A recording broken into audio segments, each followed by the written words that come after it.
Thank you for having me. Look, we all recognize the awkwardness of me talking about the elite charade of changing the world at Google. So let's just name that up front and be aware of that and be aware of our feelings, complicated feelings we may have. This is going to be like therapy. I want to start by laying out some kind of propositions to you. And I say this in a spirit of sharing with you some of what I've found as I've spent the last 3 years thinking about what happens when the winners of our age move with great sincerity to try to solve some of our biggest societal problems, but also, in my view, end up having an effect that they don't sometimes understand, which is changing how we think about change and redefining change in ways that makes it friendly to winners and makes it hard to make real change. I'm going to advance some of these propositions, and then I'd really love to have a dialogue with you, because we are here in the belly of the beast. The first proposition is that we live in an age of extraordinary generosity by any measure. Some of you may just have seen the Bezos announcement a couple hours ago, which only is the latest installment in very wealthy people who've done very well, many of them in the technology realm, deciding they want to give back, deciding they want to make a difference. 184 people have signed the Giving Pledge.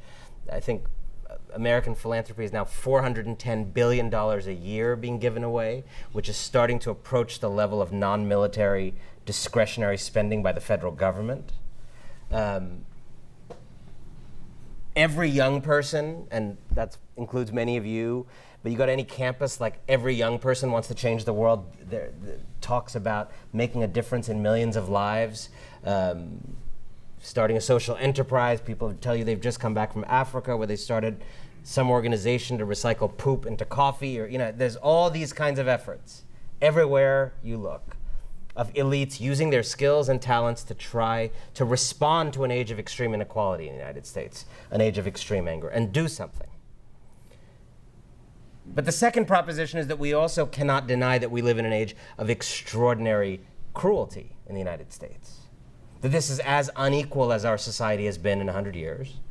It's as tough a time to achieve the American dream of building a better life than your parents as we've had in 100 years.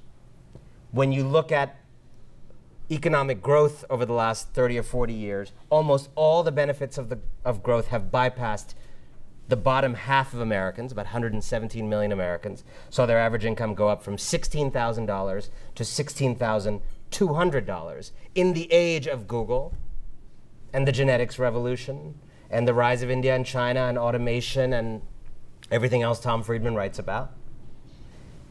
All of that amazing stuff, the progress that you probably see around you every day in 50 different forms, somehow miraculously bypassed the bottom line of half of our country. It actually takes a lot of engineering to achieve that outcome. That is not a natural outcome. And so what I became very interested in is the question of how do we explain the extraordinary elite helping of our time and the extraordinary elite hoarding of our time? How do we understand the two of those things together? What is the relationship between all these elites making a difference and all these elites building a winners-take-all economy that only generally works for them? And one possible answer is that the elite helpfulness is trying as hard as it can, doing the most it can, working as hard as it can, disrupting things and creating things, but it's just not fast enough. It's just a drop in the bucket. That's one possibility. And I think that's probably the conventional wisdom that's out there.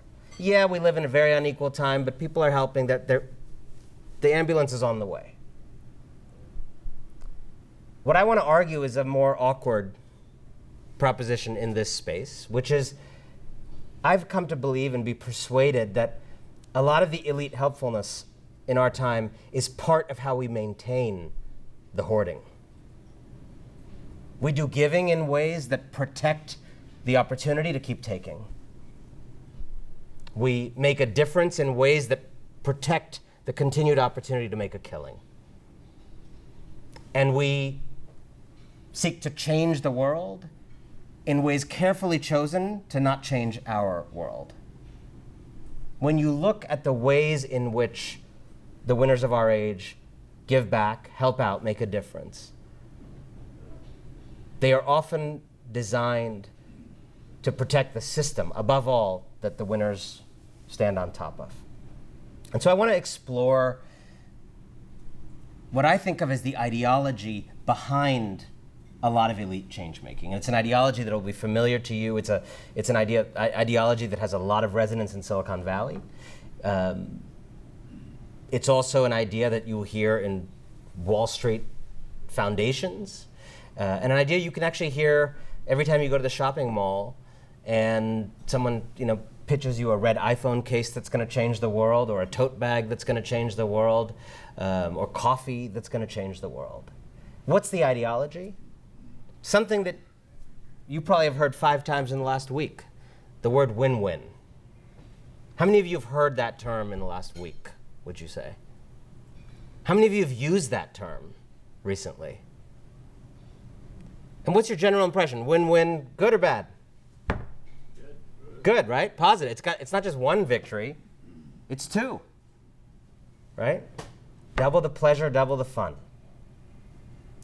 What I want to suggest today is that win-win is a more sinister and dangerous ideology than we recognize. And I know that's a little mind-bending, particularly in an institution like this that has created some genuine win-wins for the world. But here's the problem with a lot of what happens when the win-win becomes our way of thinking, not about business, but about social change. Win-win starts to mean that the only kind of social change that is acceptable, or the kind that should get the most funding and the most attention, is the kind of social change that kicks something up to the powerful. The only kinds of social change that are good are the kind that don't cause problems, don't ruffle feathers, don't blame anybody, don't accuse anybody, don't have perpetrators, just solves a problem in a way that is a win for the people you're helping, and frankly, a win for those who are helped. And what has happened in our time, I believe, and I have found through my reporting, is that on any number of the most fundamental questions of what ails us as a society, there is a real change option out there if we think hard and study hard. But often that real change option is expensive for the winners of our age, one way or another. And then, miraculously, a fake change, light facsimile of change materializes that is very inexpensive for the winners. And often what happens in our culture now, in a culture overrun by win-win thinking, in my view, is that we go for the fake change. We go for the light facsimile of change because that kind of change is free. So I'm going to give you a couple of examples. In theory, everybody in this room, many, many people in America, would agree that we need to do a better job of empowering women, particularly empowering women at work and in playing their many roles in life. Now, we know, if you look at most countries that have done this better than we have, the reason they generally have done this better than we have is social policy. Like, they actually have maternity leave in a way that we do not, as our law. They actually provide a child care tax credit that makes it not punitively expensive to go to work after having a child. And they do any number of other things at the level of the system and for everybody. Well, what's the problem with all those ideas? Expensive. That's real money. Right? We're talking about multi-billion-dollar kind of money to fix a problem like that. It's not a mystery, but it's expensive. So what happens? We get an idea like lean in. Now, again, lean in seems great. It's good for your back to move around. What's the problem with lean in? It is telling women to bear the burden of our failure to create the kind of policies that would actually help them. It is telling women to bear the burden of sexism. It is telling women to bear the burden of their lack of representation in the halls of power. And this is what we often do. We, faced with a real change that we know would make a difference, we gravitate as a culture, and not just rich people, people who then follow rich people's ideas, and that includes many of us. We gravitate to the lean-in school of change, which is cheaper and easier on the winners. And frankly, for many women, unfortunately, becomes fake change. Let's take another issue, education. Across this country, right and left, rural and urban, many, many Americans would agree with a problem with education. Many Americans, I think, would agree that if you want to fix many of the deeper other problems we have, from climate change to our political polarization to our economy, education would be a great single lever to make a lot of difference on a lot of those other issues, right? A good bargain. Do that, get a bunch of other fixes free. But when the winners of our age, as they very often do, this is one of their most popular issues, move into making public schools better, what is their most common approach? Charter schools, right? Or other kinds of programs that maybe help match more effective teachers with the students in need, or things like that. You know what the winners of our age don't do in general when they approach the problem of public education in America? They don't actually raise the question of how we fund public schools in America, which is a barbaric way of funding public schools, which is funding public schools according to the value of essentially the homes in your parents' neighborhood. Now, I don't know anybody in this building or any building who could actually sit and look at a 6-year-old in the face and explain why their education should be indexed to the home values in their neighborhood. I actually don't think there are right-wing people who, as a matter of deep principle, believe that that is the optimal way to organize an education system. And I think there are many people on the left who would find that really objectionable, but frankly who do nothing to challenge that. Because in the neighborhoods where the winners live, in the neighborhoods where perhaps many of us live, we benefit from a system that ring fences our own property taxes for our own schools, and that leaves schools in other parts of this country high and dry. And so when the winners step into social change, they change change. They're not just joining change, they change what change is, how it's defined, how it's talked about, how it gets covered in the press. And those are just two examples of how that change in how we think about change can actually be devastating. It can mean that on some of the biggest issues of our time, we move from the possibility of doing something transformational, bringing millions of women into the workforce who find it hard to play their many roles, to sort of telling them to raise their hand more. Actually funding public schools equally and for all, which you could achieve in theory with a single Supreme Court ruling holding this system that we currently have unconstitutional, versus what a lot of rich people do, which is setting up one charter school in a poor neighborhood in their city and going and being on the board and mentoring and telling all their friends at the country club that they helped those 3 minority kids get into Yale, and it's so great. So great. And I'm happy to be having this conversation. I'm surprised to be having this conversation at Google, and I'm happy to be having this conversation at Google. And I applaud whoever it was who invited me or did not read my book carefully when they invited me. Because I think this is ground zero for this conversation. It's ground zero for the following reasons that are obvious. One, who represents the winners of our age more than this institution?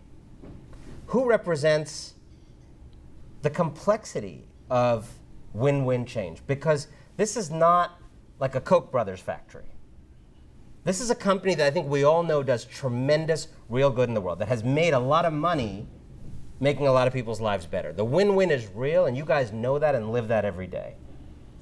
But this is also a company that, because of the very real fact of the win-win, can perhaps, in my view, be blind to the ways and the places in which that story breaks down. When that ceases to be true, you may be the last to know. Precisely because of how deep the truth is. One of the people I write about, some of you may have known him or worked with him, is a guy named Justin Rosenstein. Worked at Google and Facebook, invented some very important, I think he was part of the team that invented Google Drive, but some very important things in this company. And he and I talked about the win-win. And he said, the thing about tech that is so amazing is that in tech, particularly, there's other industries where it's true, but in tech particularly, there really are opportunities where you can have your cake and eat it too. You can make something that makes you a lot of money, that makes a big company, that allows you to have the darling of Wall Street, and you can truly make the world better. And he said, actually, in our interview, Google search, out of the many things that you all do, search is like the greatest example of this of all time. It's an incredibly lucrative franchise that has immeasurably made the world better for all kinds of people, right? And I think you could argue has particularly empowered people with the least power. If you're a doctor at Mount Sinai here in the US, maybe Google search made a certain amount of difference to you. If you're a doctor in a very rural clinic in Uganda, the marginal effect of Google for you is probably transformative. So that's very real. But as I was speaking to Justin, I started to realize where we diverge and where our perspectives diverge. And I think all of you know that the way in which America thinks about Silicon Valley and thinks about these companies has evolved over the last year or two. And you may be feeling that. And I started to realize where Justin and I parted from that initial sense that, yeah, you can, in some cases, have your cake and eat it too, make the world better and make a great company and make a lot of money. And where we diverged was the world he was calling for was a world in which the concentration of wealth and power and the emancipation of mankind could both keep growing in tandem to infinity. If he is right, that a company like Google or Facebook or others is able to make money in ways that just empower more people and do more public good, the more money is made, play that out. What does 50 more years of that look like? What does 100 more years of that look like? It is a vision in which it is possible to imagine there are only 3 companies left in the United States, but everybody is so empowered they're tired of being empowered. And I think even those of you who are here know that there's probably some kind of irreconcilable tension in that vision that needs to be thought through and worked out. And that's why I think you will notice all around you, and I think we notice all around us in this society, more and more of a desire to challenge the win-win story, to challenge you all who work in Google, who work in tech, who work among the winners of our age, to push yourselves a little harder than to simply say whatever we do happens to be what's best for humanity. To explore the uncomfortable possibility that there are places and situations, and there may be more of them than you think, where what is good for you and what is good for the world are different. And what will you do when you come to those places? That is a very important question. And what will the society do when we come to those places? A lot of the winners of our age, when they're thinking about giving back, when they're thinking about doing CSR, when they're thinking about any number of things, a lot of the winners of our age ask the following question: what can I do? What can I start? What can I create? That's an understandable question in the age of entrepreneurship, right? What a lot of the winners of our age refuse to ask is, what am I already doing? How am I already involved in these problems? How am I complicit in an economy and a society that has been so unkind to so many people, even as it built and created amazing things?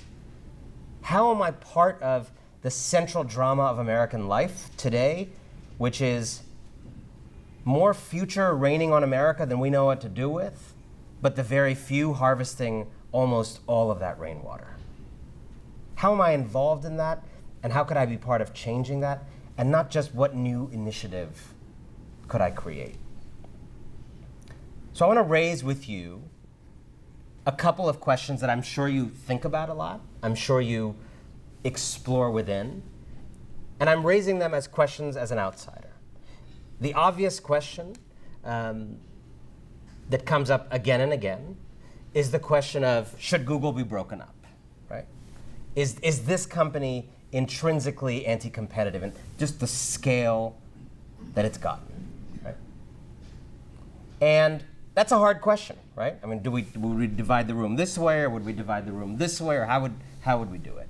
It's an awkward thing to talk about, let's be honest. We're all feeling awkward right now because I'm talking about breaking up Google at Google. This happen all the time, or this like never happens? Never happens, yeah. Told you, they didn't read my book. So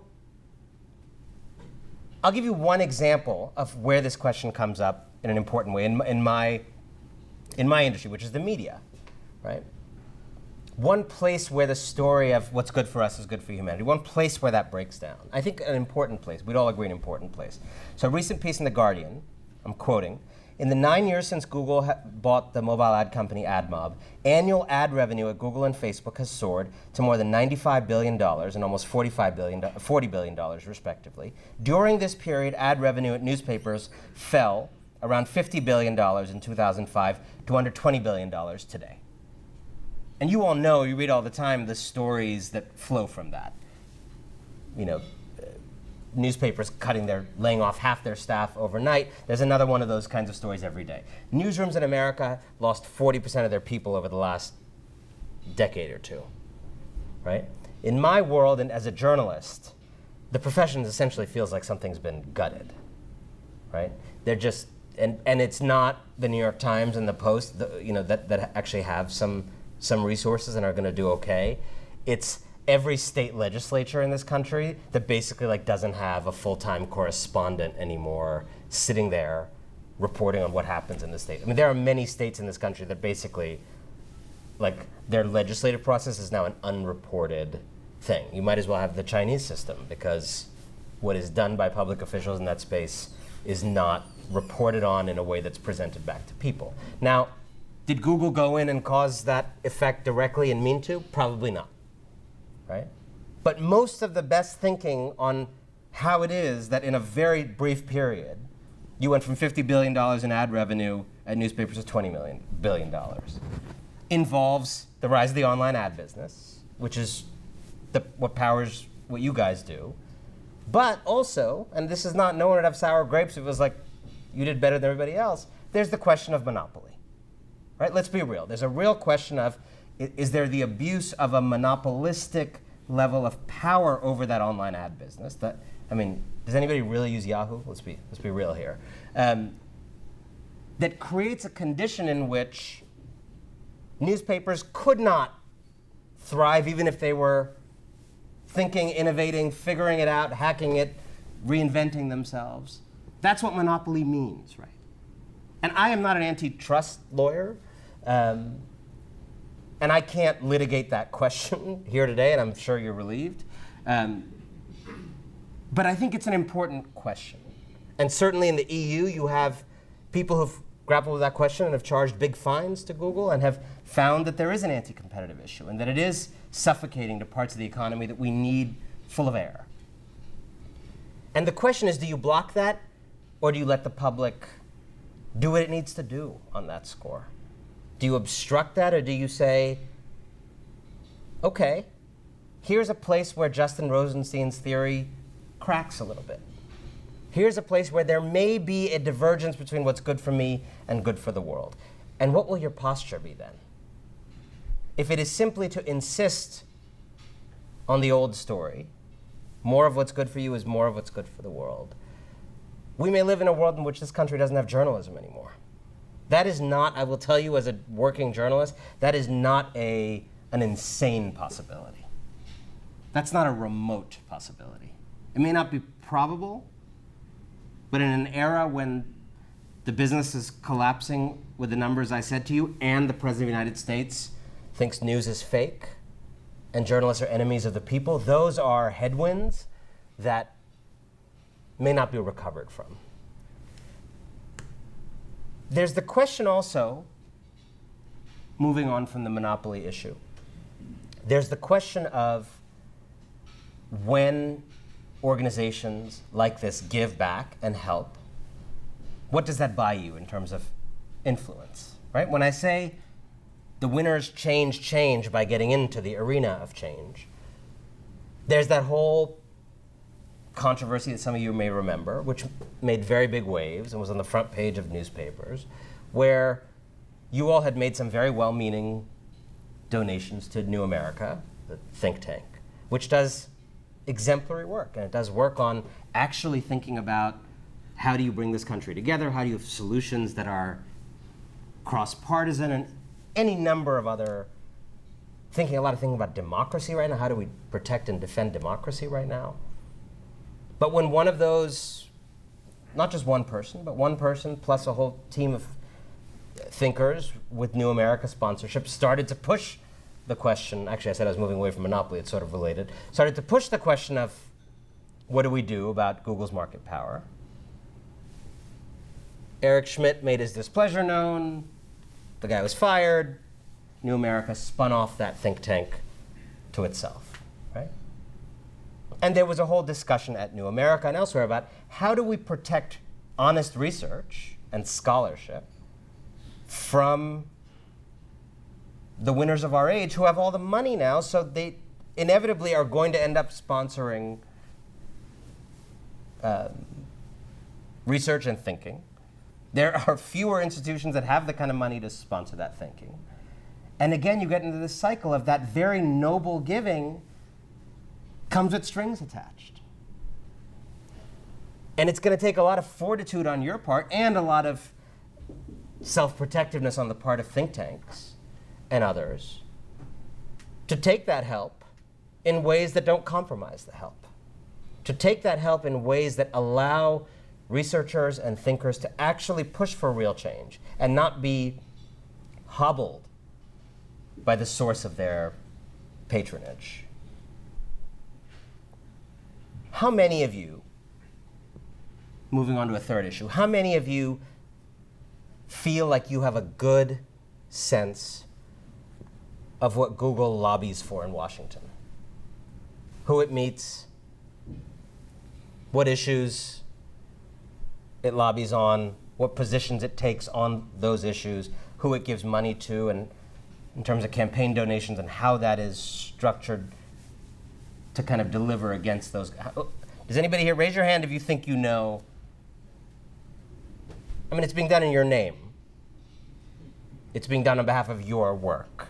They're doing that to make your work, to protect it, to allow you to do your work. But you don't really know that, right? And that's something that I've heard a lot. That companies, a lot of where the rubber of an age of an extreme equality hits the road, a lot of where that happens is actually in lobbying, not in the companies themselves, right? Because the companies are doing what they're doing. But in order for that work to, I mean, individual people are at their head down at their desk doing their individual thing.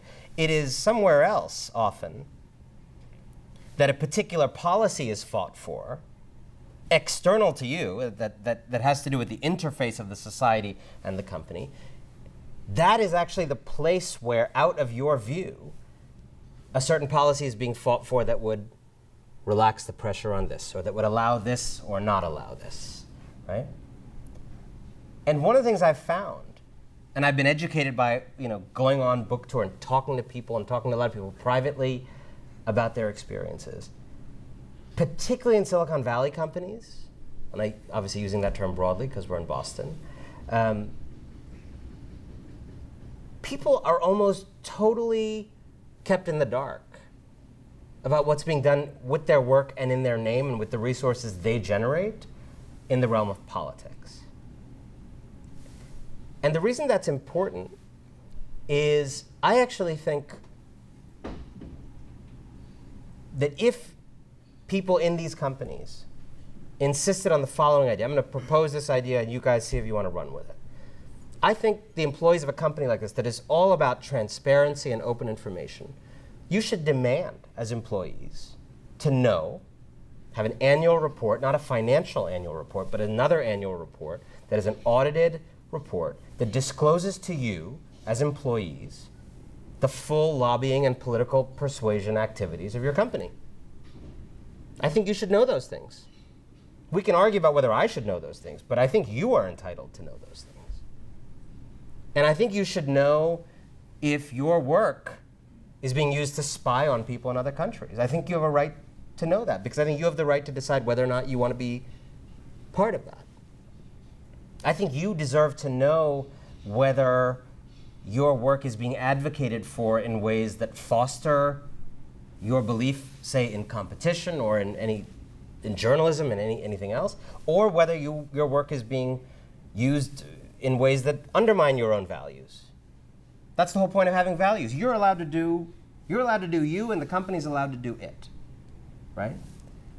But often, that cognitive dissonance that I actually have found as a very deep reality in many, many of these elite spaces in our time. My reporting tells me there's a huge divergence between many people in these leading institutions of our country. There's a huge divergence between what many workers and executives feel and the way their companies show up in the world. And part of what allows that cognitive dissonance to go on is not knowing what your company actually, how it fully shows up in the world, not knowing. And I think that's something that we could start right here at Google, with some of you insisting that you have the right to know that, and you have the right to know what is being done with your work. I think one of the challenges of some of these kinds of ideas of looking within is that because there is some truth to the story that you here at Google have at your fingertips some genuine tools of human liberation, because there is truth in that story, it is possible to also believe that anything that slows you down from executing on your mission is bad. Journalists asking you questions, bad. Regulators pushing back, bad. Courts that want to slap fines on you, slowing you down from your mission of emancipation. And so I think what's going to be incredibly important in phase 2 of the tech revolution, if we think of this backlash that you've been living with as a kind of pivot point, I think what's going to be really important is to be able to actually hold 2 different ideas in your head. Number one, that you have at your fingertips some genuine tools of human liberation that, if deployed correctly, can really make the world better. Number 2, that there are large and possibly growing areas of human societies where what is good for you is different from what is good for the world. And not just solving those problems or Columbusing your way into those problems, but actually first and foremost, not being part of the obstruction of the world, as a society, as a nation, as a city, as an EU, whatever. Not being part of the obstruction of the public solving those problems as a public. And understanding that a deeper consequence of the kind of world you fought to build, a world that's transparent and has information and knows truth, a consequence of that, once you get big and powerful, is that much of what that world is going to want may not benefit you. And to have the fortitude, as I say, to press on with humility in the face of the public's desire to solve some of its own problems without your permission slip. I think when I was growing up, I remember seeing on the news, you'd see news of some war-torn country, and you'd often see like rebels in pickup trucks, fighting this kind of ragtag army, fighting a unjust king or fighting a president that was corrupt. And sometimes the rebel army would win.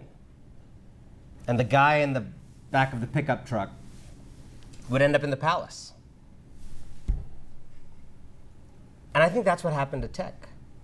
This was, in many ways, an industry of renegades and hackers and tinkerers and people doing weird things. And I could imagine when some of these technology, and some of you may be old enough to remember, some of these technologies were getting off the ground. I can imagine that to be up against General Electric or Walmart or IBM, you must have felt like rebels against an incredibly powerful establishment. But here's the problem. when the rebel in the pickup truck ends up in the palace, you know you're in trouble if they keep wearing that beret. Think of Saddam or Mugabe, Idi Amin. The people who keep the beret on, you know what happens to them? They never truly process their own arrival. They actually never cross that threshold of understanding that I am now the establishment that I was once fighting against. I am now power. I'm not going up against power. I'm not the rebel. I am Goliath now. And there is a great danger in being a Goliath who thinks they're a David. There's great danger in being an establishment figure who thinks they're a rebel.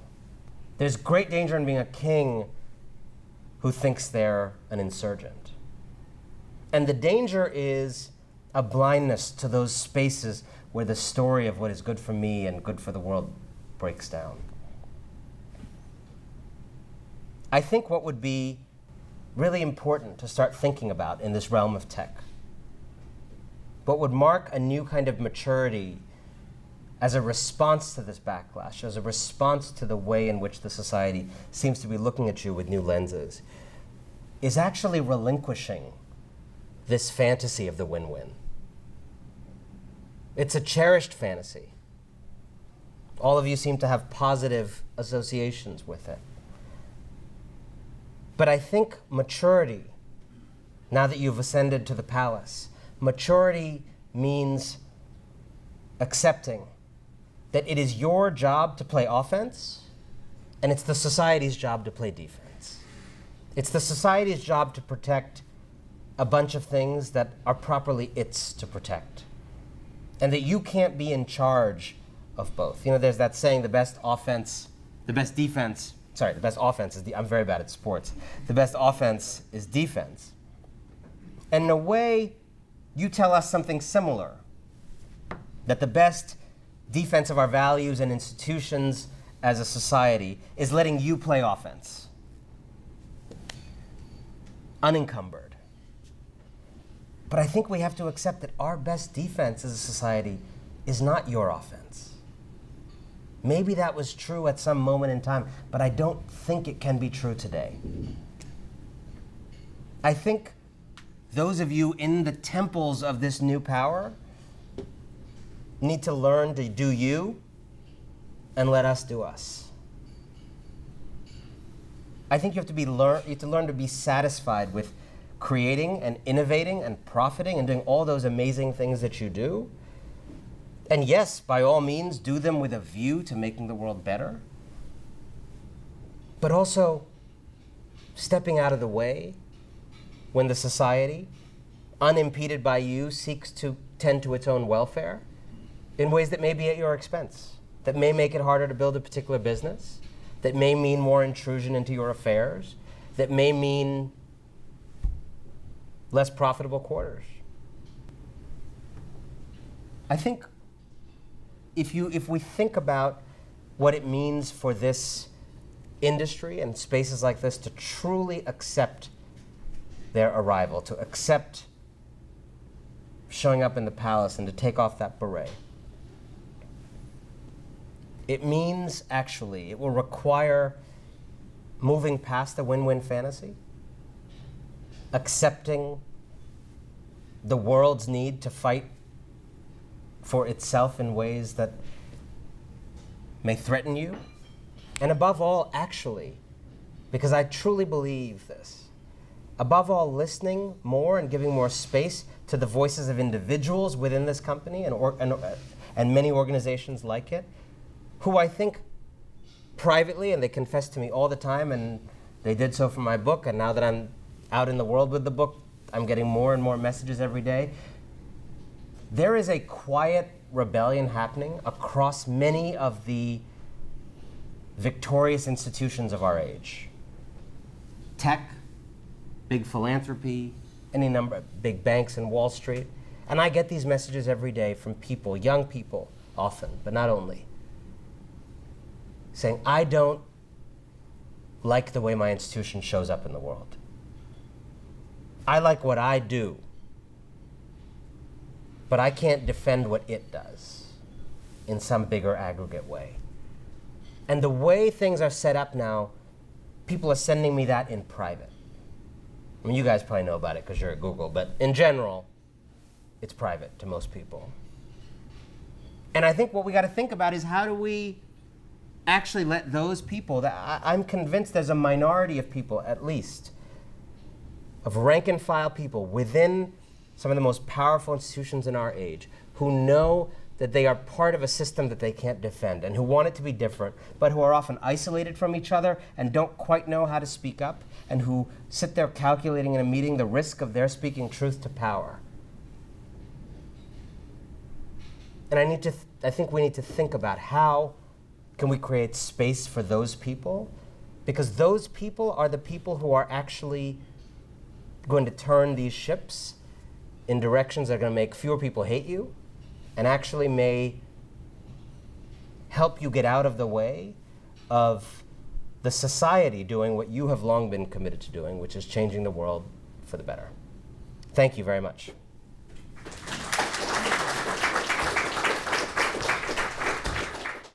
So I think a lot of there's an idea I think that's at the root of a lot of people not wanting to, for example, increase the top marginal tax rate to fund early childhood education, that kind of thing, is this idea, and I think it's wrong, that the government can't do anything right. And I think it's because the government's doing things right all the time and it's transparent and we don't notice it unless it's not there.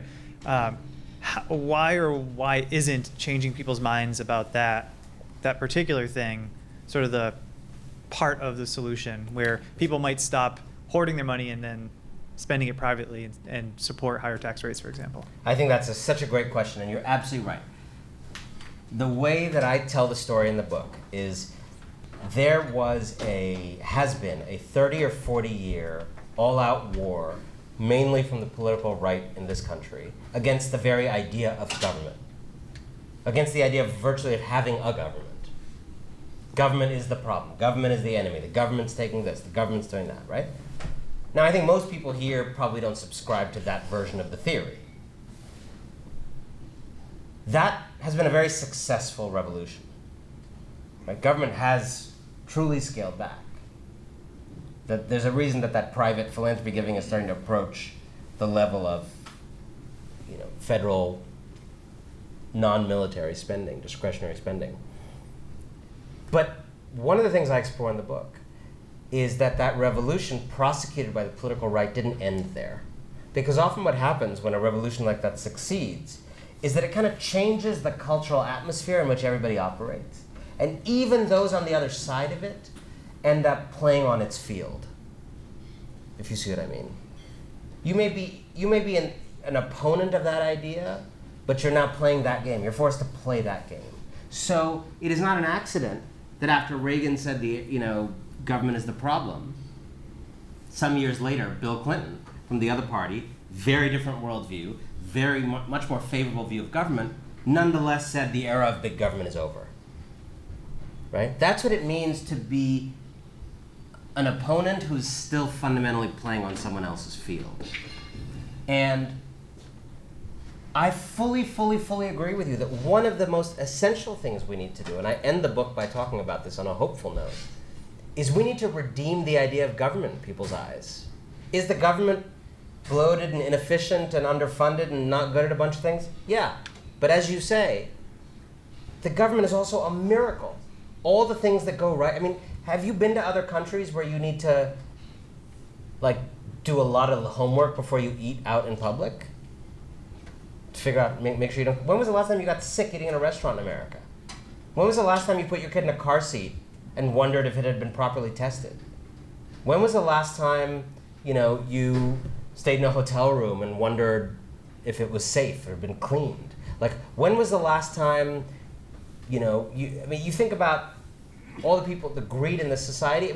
Wall Street, for all that it does wrong, it is so carefully regulated and hyper-regulated, and you can't just do crazy stuff, except every now and then when you can and tank the world economy.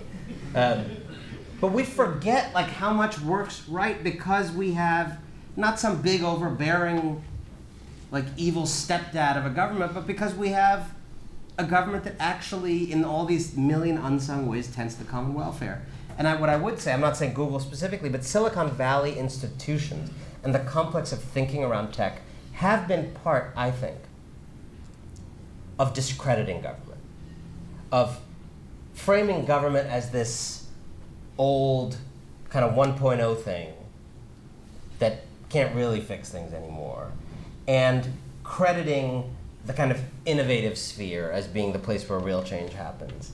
And I think that's very unfortunate, not least because the entire internet was made by the government in its origin, but also because there's a real reason that Silicon Valley didn't arise in another country, right? A lot of the common institutions we share in this country, the courts, the boring stuff that you don't even realize allows you to do what you do, are public things, are common things, are things we share in common, and we need to give those things more credit. Otherwise, we're going to head into a society that is actually like many very poor countries, where there's a lot of rich people and some great companies, and most people are just not part of the economy, are not part of building a better world. And I don't think that's actually a world that anybody wants to live in.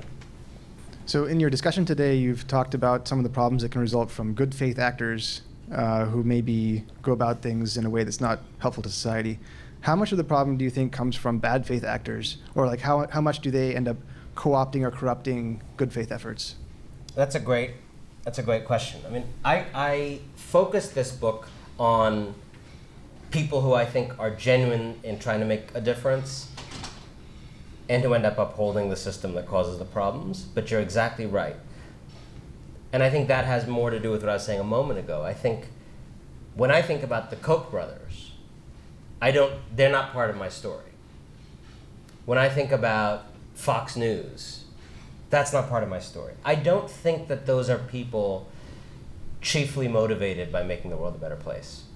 I think those are people who wanted to grab wealth and power and understood that a certain kind of influence campaign and changing people's norms and values and kind of tricking, astroturfing issues so that regular people supported things that actually only benefit billionaires, that was a cynical effort to achieve their own business interests at the expense of the society. And there's a very good book on that called Dark Money by Jane Mayer about how that was done. That's not my story.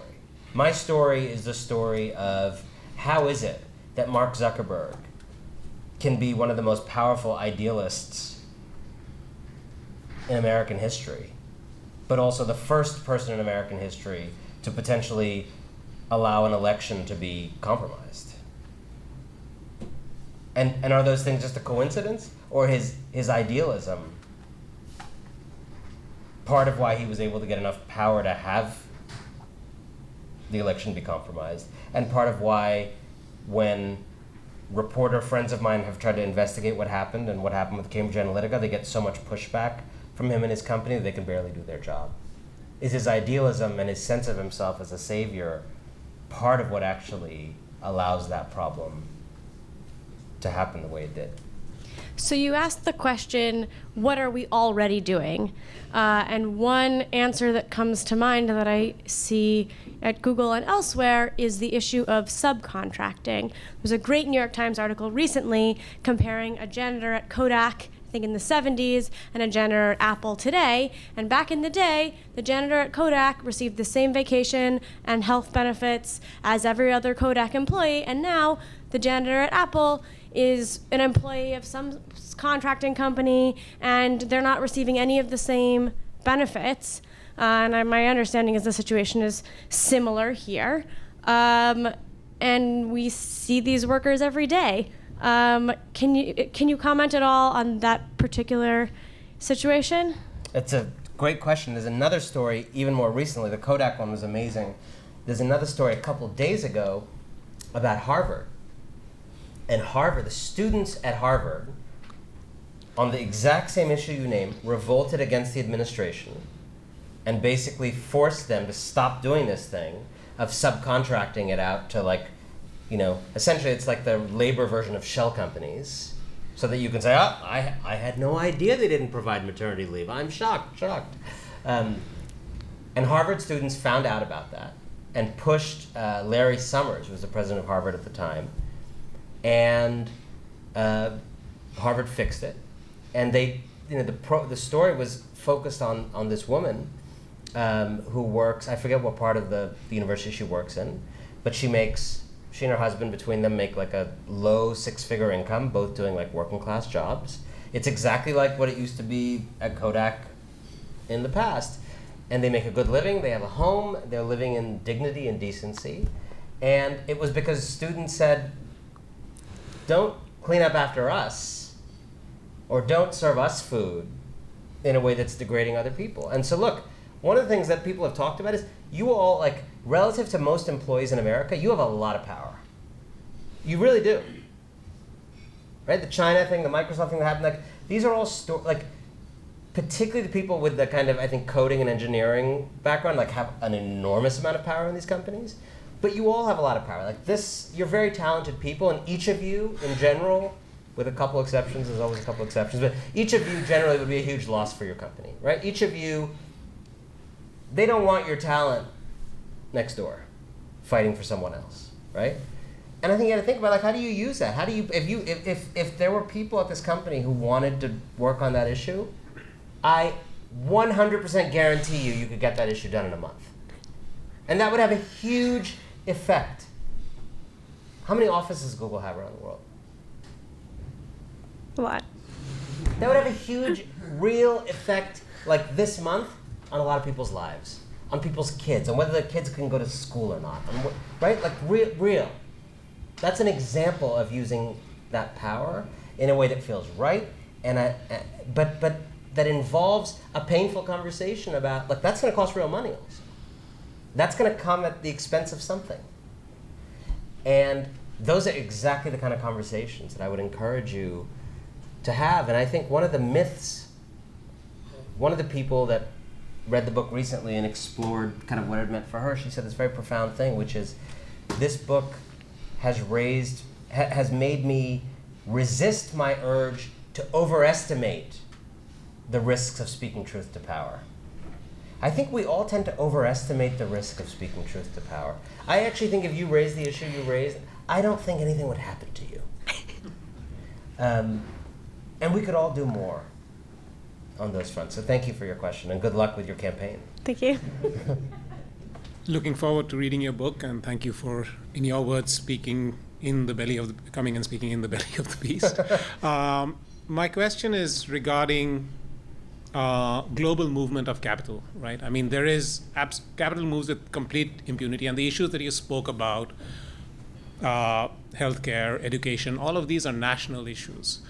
How, without any democratic control over movement of capital versus, say, movement of labor, how are we going to make any real effective changes? And what, of course, this is a very general question, but what do you think we as Google employees can even say or do about something? That's like a great this? question. I mean, so when I think about, if you're persuaded by me that we need to do less of the fake change and more real change, you start thinking about, okay, what are the 3 or 4 really big areas of American life where a little tinkering is not going to solve it, where we need kind of transformational reform? I would say a couple. One is health. Regardless of what your view is on the right system, I think we can all agree, like, we're not a particularly healthy country. It's very cruel. People are dying of things they don't need to die of. Life expectancy is going down. It's not supposed to move in that direction, like health. I think we'd all agree on education as another, major area, major transformational change required simply to keep up with where the world is. I think a third area is labor and thinking about work and the kind of question that was raised by that woman, but also questions around, like, what does it mean to protect an Uber driver from the vicissitudes of the gig economy?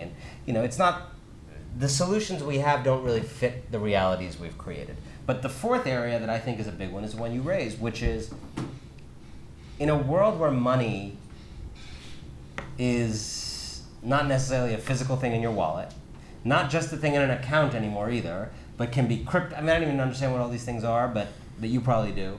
But is virtual and can bounce around untraced and can be anonymized and can be, moved through shell companies and transferred and turned into things faster than any government may ever be able to make sense of. What does it mean to tax people? Right? Like, let's just face reality. Many of the largest American corporations do not pay corporate income tax in any given year. I'm talking about big, big, big, big companies. Companies that make an enormous amount of money, right? There's the double Dutch with an Irish sandwich. I don't know if you've ever eaten that, but that's a tax maneuver that saves, a lot of companies pretend to be a lot bigger in Ireland than they actually are. Let's put it that way. You got all these tax havens that kind of rich individuals use and others. And I think we just have to face, I don't know what the answer is, but in a world in which it is as easy as it is, and by the way, all of that I described is like without any of this crypto stuff having really affected it, right? We haven't even seen, like when GE adopts crypto, right? Like it's going to be a slow, and then that becomes part of how we have to figure out taxation. Like it's going to be a nightmare. And if we're not careful, we are heading into a world in which the most important pots of money to tax, to fund a basic common existence, are going to be invisible to the taxation authorities. And so what can you at Google do? I mean, you're probably, the technology and know-how you have, you're probably one of the few people who can actually think about solving that issue. How do we, from the beginning of this money revolution that's happening, how do we embed in those inventions the ability to tax people, right? That may be very that's antithetical to why a lot of these people do crypto, right? But one of the things we learned with the internet that you know very well is like early design choices matter a lot, right? The internet was designed to protect anonymity, and that's very hard to work around that. Well, the internet ended up being this like incredibly abusive, racist space that, and if persistent identity had been more of a part of the early design of the internet, maybe the internet would be in a different way. Maybe people would behave online more the way they do at cocktail parties, which is like occasionally mean, but not, calling people by like racist names every time they say something that slightly offends them.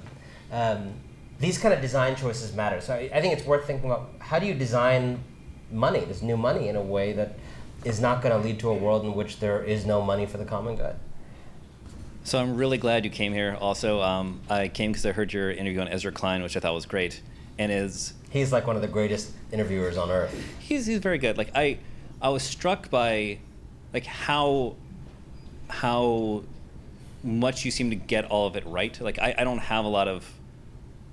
see a lot of what having a big philanthropy, but it all makes sense. Like we have a whole bunch of people who like there's concentrated wealth, they're going to give money. Those people are going to be unintentionally or intentionally influenced by like that. That all like everything you see made a ton of sense. And to your question, I've actually brought stuff to an SVP. So I was one of like 5,000 of his reports and brought him some pushed him directly. So and got no retribution. On that issue or a different issue? Completely different issue, but just like. I don't mind getting yelled at. That's an important asset in making change. I got surprisingly little pushback as I went up the chain. Only just like crisp up your message, but like go for it. The only thing I want to push back on is like it's not always easy to tell when you're being the Goliath or not. So Google started off as a very small company. We grew. We put a lot of businesses out of business. Was that bad? Which of those businesses that we put out of business was bad? Like there's some, I think, relatively clear-cut cases, but there's a lot of cases like companies grow and then they get old and they become inefficient and they eventually go out of business. Like Google will not be in business probably 300 years from now. That's okay. So like how what is your what are your guidelines I think the for simple answer for that's actually embedded in the law. It is not bad to put another company out of business when you do so out of an abundance of competition. It is bad to put another company out of business when you do so because of a lack of competition. So when you guys were starting out and you were smarter and nimbler than competitors, and there were a bunch of competitors and people wanted to come to you instead of them, I don't think anybody cries for that, except the people who are being disrupted, as you guys say, right? But I think when you get to a state where there's like, for many people wanting to advertise, basically only one company left to do their ad buy on, and you then see like the New York Times or the Washington Post, or actually more to the point, smaller newspapers struggling to exist, at that point, I don't think that business is struggling because only of competition. I think if there were 8 Googles vying for the online ad business, the price dynamics in the market might be different enough that newspaper could compete. So I think you have to ask yourself, when is there an abundance of competition, and when have we become the thing that results in a lack of competition? Thank you. Thank you for embracing the awkwardness.